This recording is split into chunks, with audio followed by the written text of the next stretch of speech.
Прошу.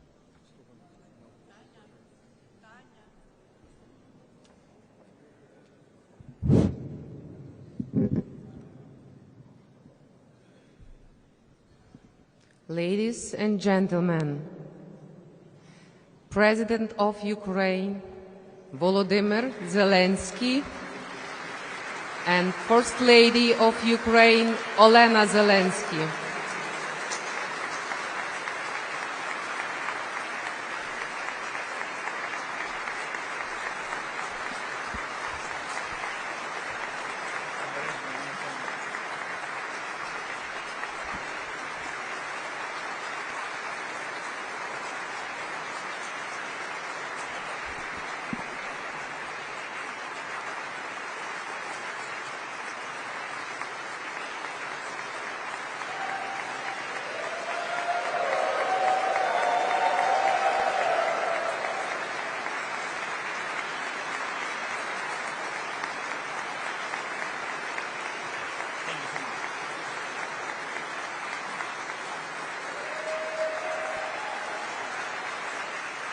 We have to start.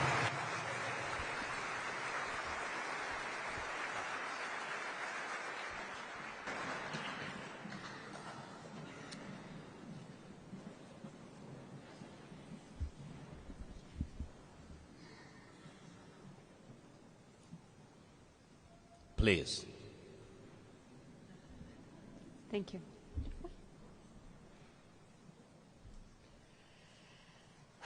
Dear friends, Volodymyr and I have never made such addresses before, but never before has our country had such reasons to be grateful. There were different times in the long history of the Ukrainian people. Ukrainians did not stop fighting for freedom. This is in the character of our men and women equally. And now I am not afraid that Ukrainian freedom will fall. In general, freedom will never fall again. The world can be sure of that, because it can be confident in America.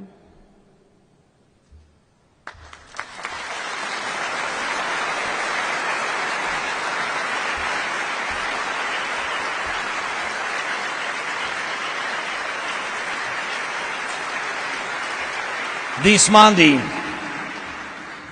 after arriving in New York, my team and I immediately went to the Staten Island, to the hospital where our guys, our heroes, who were seriously wounded in battles, are recovering. Soldiers, sailors, sergeants, ordinary guys. Some of them are now learning to walk again. They get used to prosthesis, but they are the ones who would not agree to the occupation. They are strong guys with the brave spirit, and I am proud of our soldiers, each of them.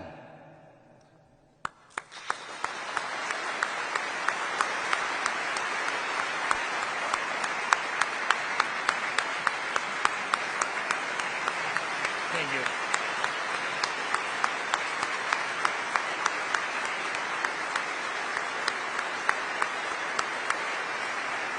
Thank you very much. Each of them, and what I noticed there during the meeting with the doctors of the Staten Island University Hospital, in their eyes, I noticed that the people who work there in the hospital and return our guys to the life, to normal life, Americans, and they are also proud of Ukrainian warriors. Never before have Americans been so proud of power and strength of Ukrainians. Thank you so much.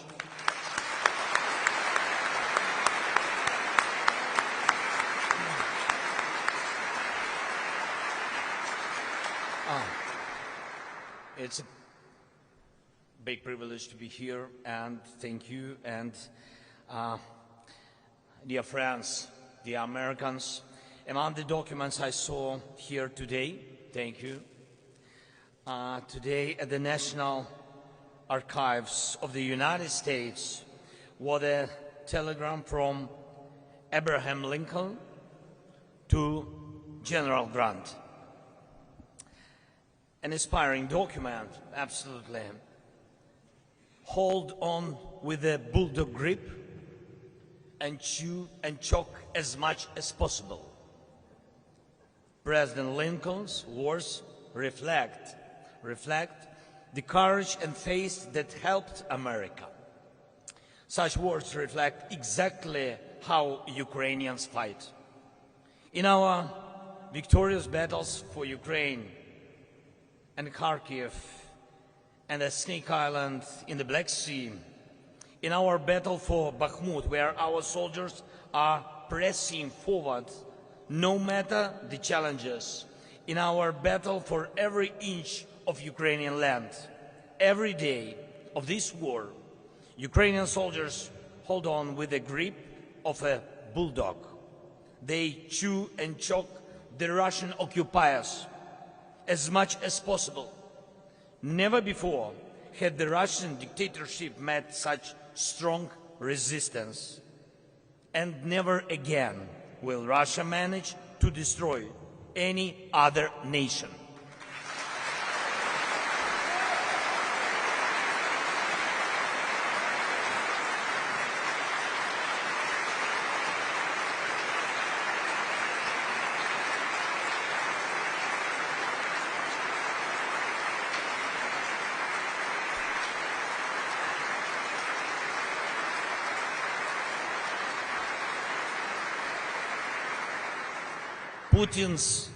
Putin's list was long. Just recently, after Ukraine, if we fall, half of Europe would again be in danger of being in Moscow's sphere of influence. But American investment in Ukrainian security and global protection of freedom is working 100%, every cent.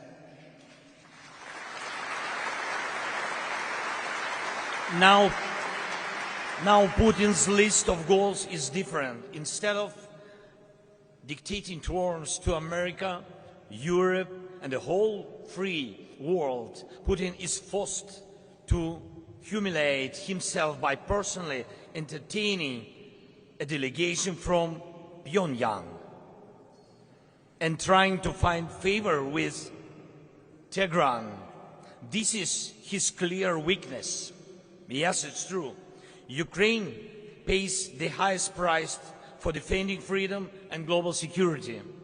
Every day, every night, our soldiers sacrifice their lives holding their ground in the trenches on the front line. They lose their comrades in battles. They lose limbs, tripping Russian mines every day, every night. Russia continues its terror with missiles and Iranian drones. But every day and every night, our unity stays strong. You support us, and we know we shall not fall. And we see how our freedom keeps the snatch of a bulldog. And we are confident that other nations will not have to throw their armies into this battle because Ukraine is capable of ending this war with a victory that will become our common victory. It is not the evil empire, but the lack of unity that can bring freedom to its knees. And we will do everything to ensure that our unity, the unity of Ukraine, the United States, and the entire free world becomes stronger than ever before, and that all people, women and men, adults and children, every family, people's desire to live and not the artillery or missiles would determine the life on us.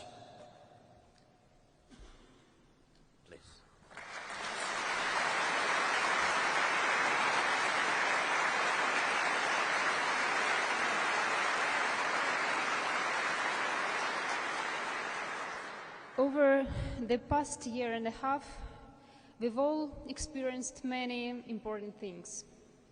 And we did many things for the first time. I personally made my first official visit to the United States a year ago and spoke to the Congress. At that time, my husband could not leave Ukraine for a foreign visit while the fate of Ukraine was not yet to be decided. Never before has the First Lady from another country addressed the Congress, and never before had asked for weapons to defend her country. But even if we do something for the first time, something extraordinary, and it is for the sake of salvation, it delivers the response. I saw the tears of senators and congressmen. This proved better than words that we value life equally. It is equally important for us that life wins.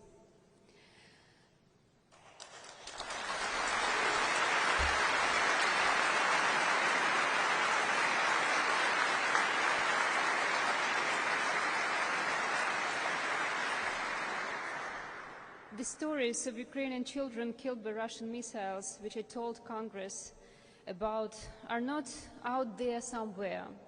They're here.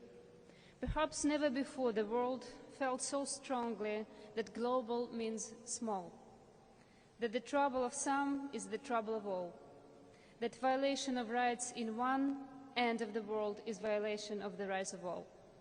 I returned home with your support, with weapons, such as anti-aircraft defense that gives protection to our people, adults and children. Such was our path to the patriots in Ukraine, and thousands of lives have now been saved.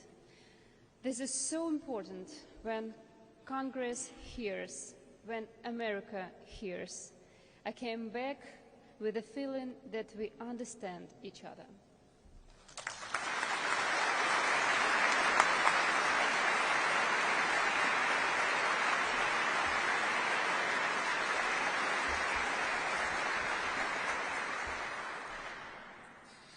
Today there are different people here, doctors, soldiers, politicians, businessmen, adults, children, Ukrainians, Americans. And there is not a single soul here today who would not care what happens to freedom. And there is not a soul in Ukraine that does not feel gratitude to you, America. To you, the people who help us, not because you have to, but because your heart cannot let you do otherwise. Thank you.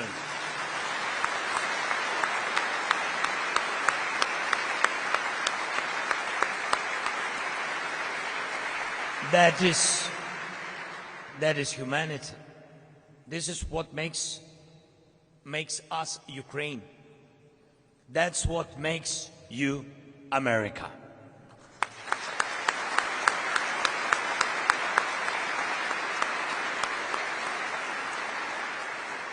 Today we are here together with Olena to express gratitude to all of you, to the Americans, ordinary people who have done and are doing extraordinary things, absolutely, at the call of their hearts. American hearts beat just like the hearts of Ukrainian people, and all the most important historical achievements of nations are a reflection of whether people are capable of being extraordinary for the sake of life, for the sake of freedom. Never before in human history has this been more vital than it is now.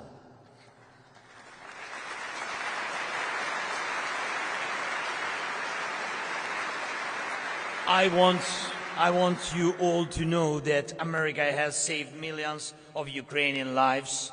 Millions, men and women, children and adults, in cities, in villages, Millions of Ukrainian children can be now with their mothers. Men on the front line now hear their children waiting for them in cities and villages deep in the rear. It is possible. It is possible because most of Ukraine is free, and we must free all of our land, our people. And I thank every American, every in the world who is helping for every life saved in Ukraine.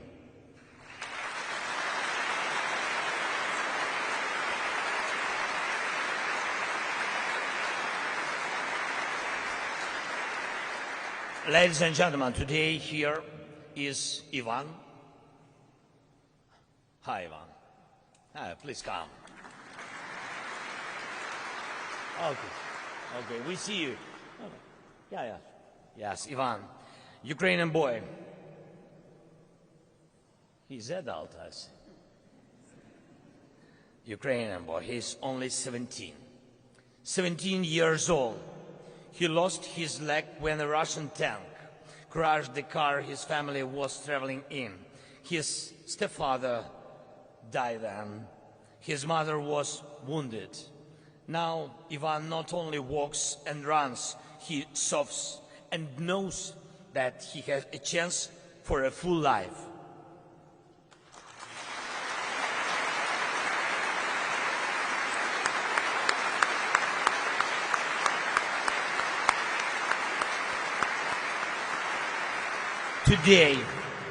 Today here is a Ukrainian girl, Sasha.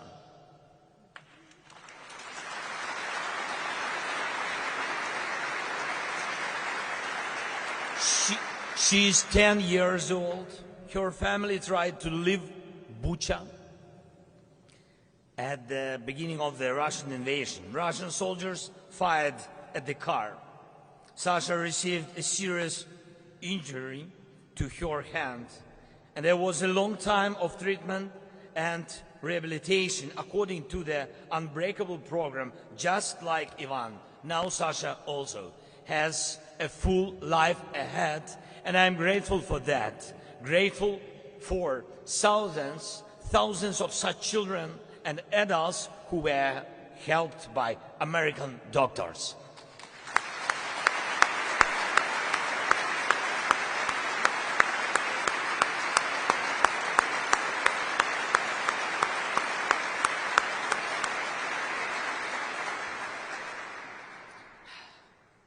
Here is, and we want to thank all the doctors.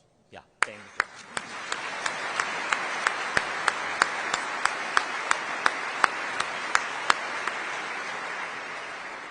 Here is Peter Harsh, a doctor. Where is Peter? Thank you.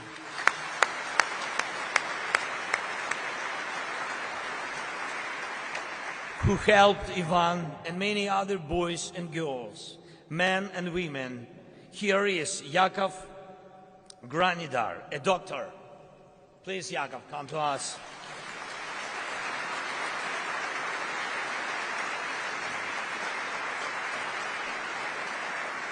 Co-founder of a foundation that gave a chance for a full life to more than 100 Ukrainians.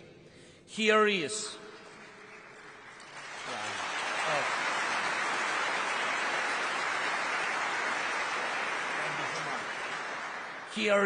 Gennady Fuzailov, professor of Harvard Medical School, doctor.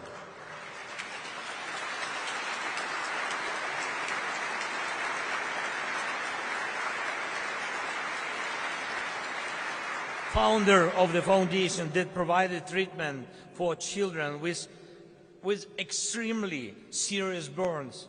Here is Dr. Robert Montgomery.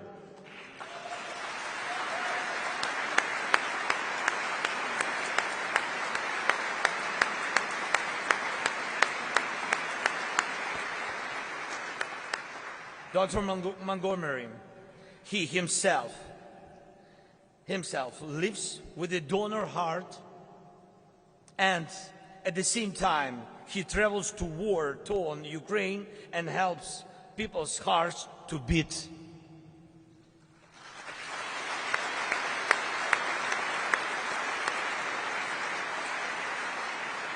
He operates himself.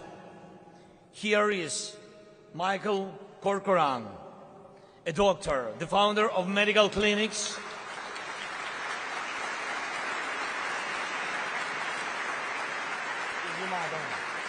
Yes, he has been helping the military for a long time. Here is Oksana Jackson, pediatric, plastic surgeon. Please.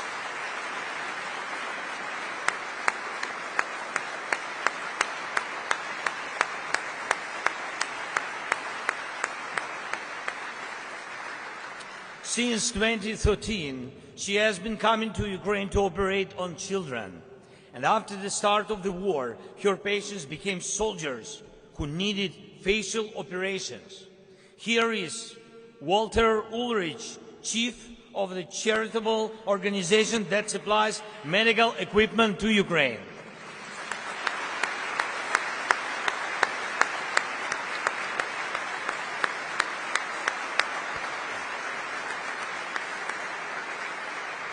More than 175 tons of such equipment are already saving lives. Thank you so much. Here is Vitaly Dubil, who helps hospitals in Ukraine, in particular the largest children's hospital located in Kyiv, as well as military doctors of our country.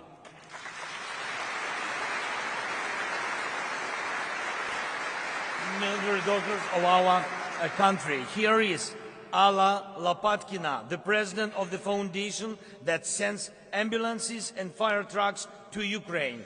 Dozens are already in Ukraine. Here is Yuri Dechakivsky, cardiologist, volunteer, man who helps.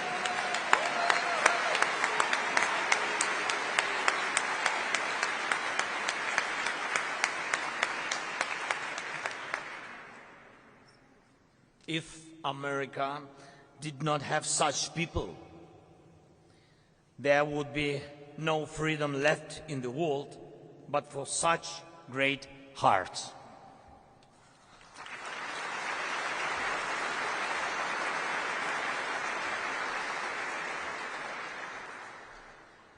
We say that this defense conducted by Ukraine is a protection of values, such as the right to life and personality. These are not only physical things, but also intangible values. The defenders of Ukraine are very different people, of different views, beliefs, or not religious at all.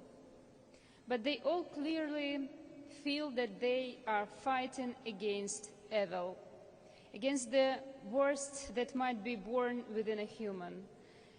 A conscious effort to kill, destroy, grab, enslave. Therefore, it is also a spiritual battle. Sincere gratitude to everyone who fights together with us in spiritual dimension and dimension of values.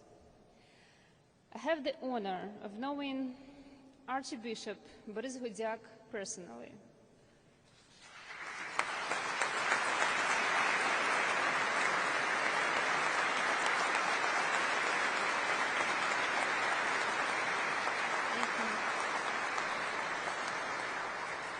And he is known to thousands of Ukrainians, soldiers, displaced persons, and many others whom he helps.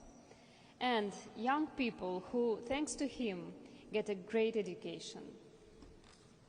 And also here is the rector of the Church of St. Andrew and chaplain of the United States Air Force, Volodymyr Shtylyak.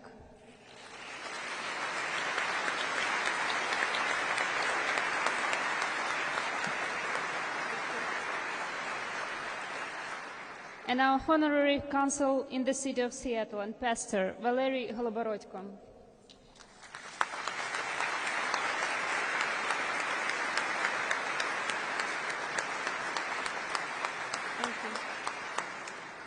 They are the leaders of communities who help others. And I would like to invite to join us Mr. Peter Gelb.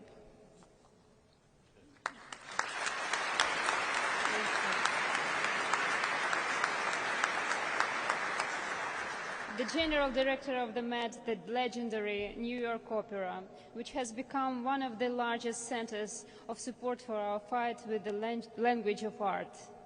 Peter's tremendous work has helped us to achieve the cultural solidarity we needed, a culture that fosters freedom, that gives strength to stand in the struggle.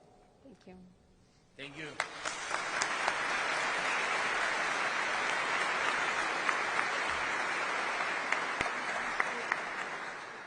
Thank you so much. Here today are the leaders of the Ukrainian community in America, activists, volunteers, benefactors. Michael Savkin, please come. Andriy Futey, Yaroslav Dzvinkiv, Irina Mazur, Lilia Popovich, Jonathan Friedman, Marina Bayduk, Dora Khomyak, Nadia Shaporinska, Irina Vashchuk, Christopher Michael Manson, those who work 24/7 to help and bring the time of our victory closer. Thank you so much.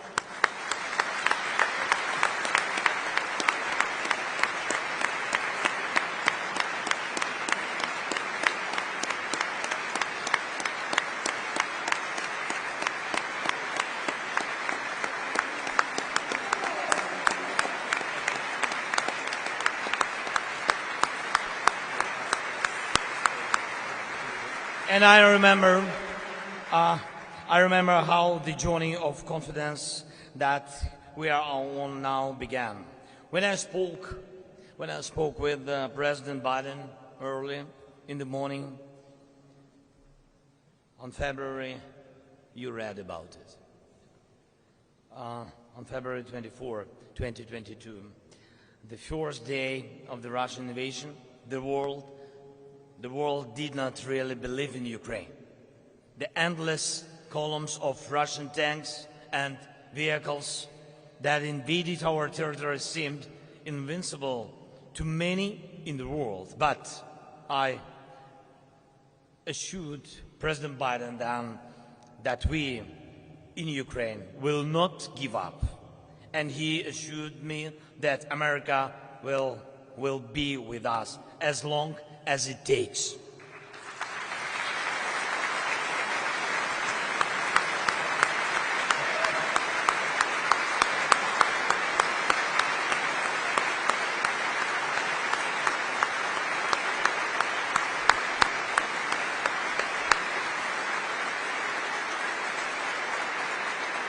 The United States Congress supports us. The President supports us. People support us. Ukraine will always be grateful for this. Never before had there been such a powerful unity between Ukraine and America. But what could be more convincing than when even America's children are eager to help defend freedom? Ryan, Mr. Hirschhorn, please. Ryan, this man, this really strong man, he's 13 years old. Together with his father, he launched a very inspiring project using hearts. It is a blue and yellow sculpture that reminds all other people, other communities, other nations what the freedom is all about. This project fundraised big donations, very big donations to buy medical equipment for Ukrainians. Ryan could just spend this time with a PlayStation. He is a real man, but he's a teenager. Yes, but Ryan has a strong, great heart.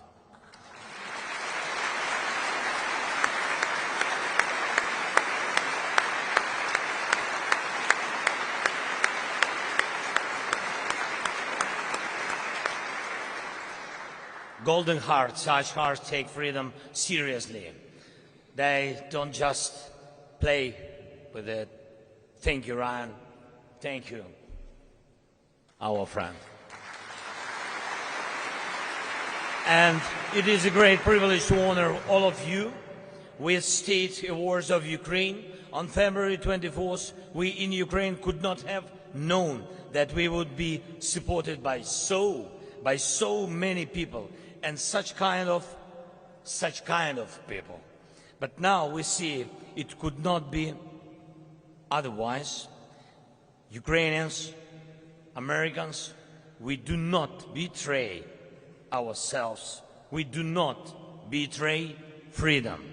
Let our open hearts win. And now I ask everyone to applaud every great heart. Thank you. Thank you, America. God bless America. Slava Ukraini. Thank you.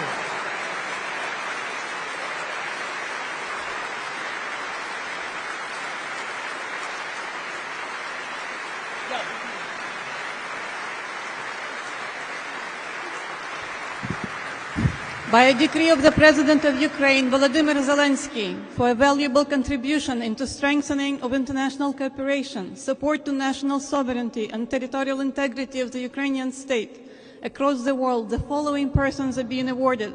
By order of merit second grade, Vitaly Dubil, chairman of co-founder of the International Charitable Foundation Support Hospitals of Ukraine.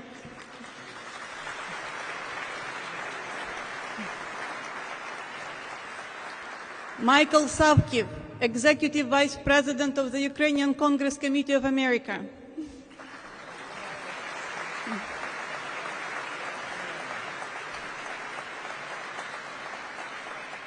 Gennady Fuzailov, doctor at the Boston-based Shrines Hospital for Children.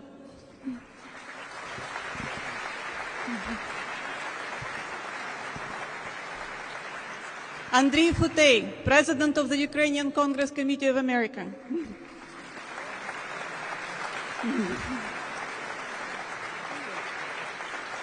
Yakov Granidar, by order of merit third grade. Yakov is co-founder of the charitable foundation Protez Foundation.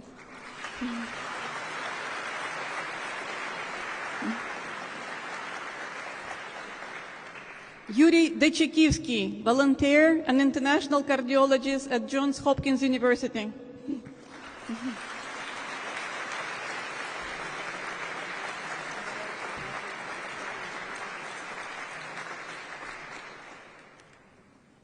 Miss Oksana Jackson, plastic surgeon at the Children's Hospital in Philadelphia.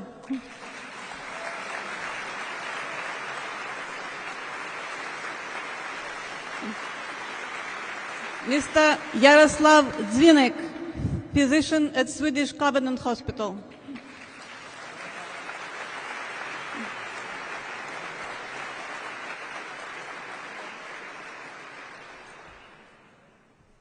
Mr. Michael Conkaran, director at the Medical Center Orthotic and Prosthetics, United States.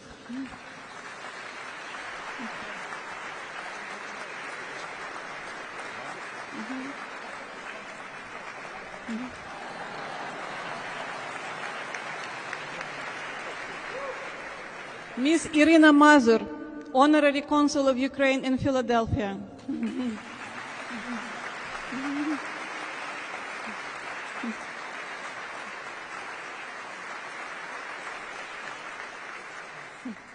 Mr. Robert Montgomery, Director of the Langone Transplant Institute at the New York University.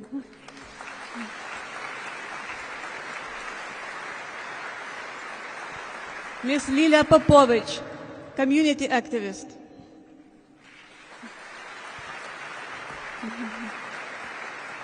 Mr. Walter Ulrich, President and CEO of charity organization Medical Bridges.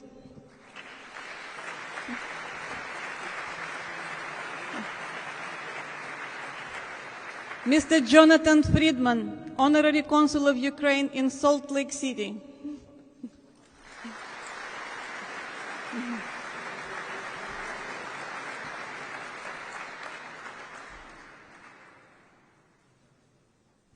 Dr. Peter Harsh, President and founder of Peter Harsh Prosthetics.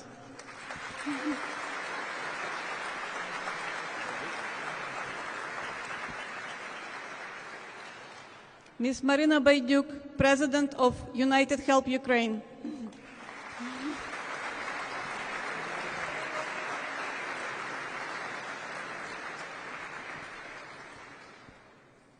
Mr. Peter Gelb, Director General and CEO of Metropolitan Opera in New York City.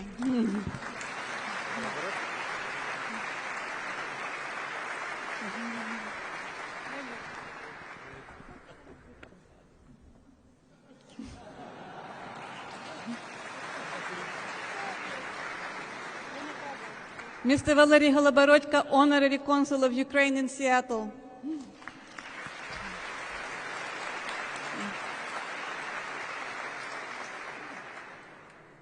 Ms. Dora Khomyak, President of Razom.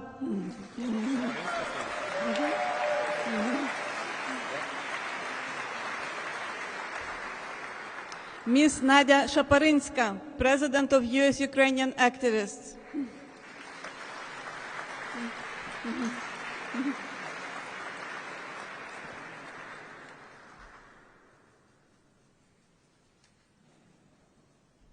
By order of Princess Olga, 2nd grade, Ms. Irina Vashuk, founder and director of charitable organization Revived Soldiers, Ukraine.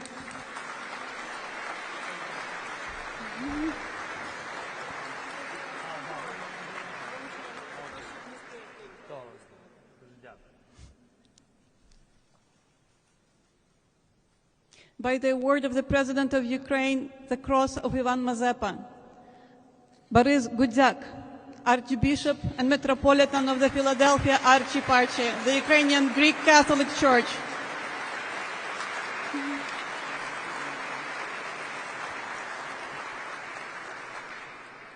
Ms. Alla Lopatkina, President of the Ukrainian Resistance Foundation.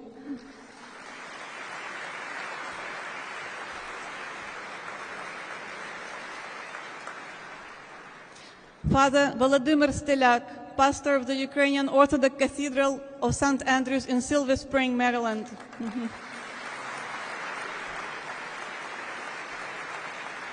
Christopher Manson, Vice President of the Healthcare Network of Catholic Hospitals.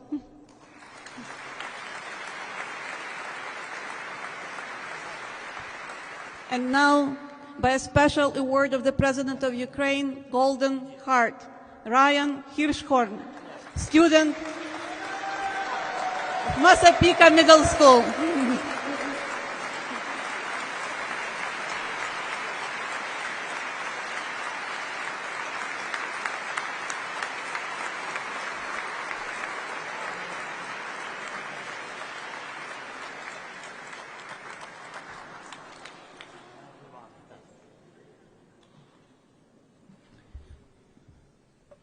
Thank you so much.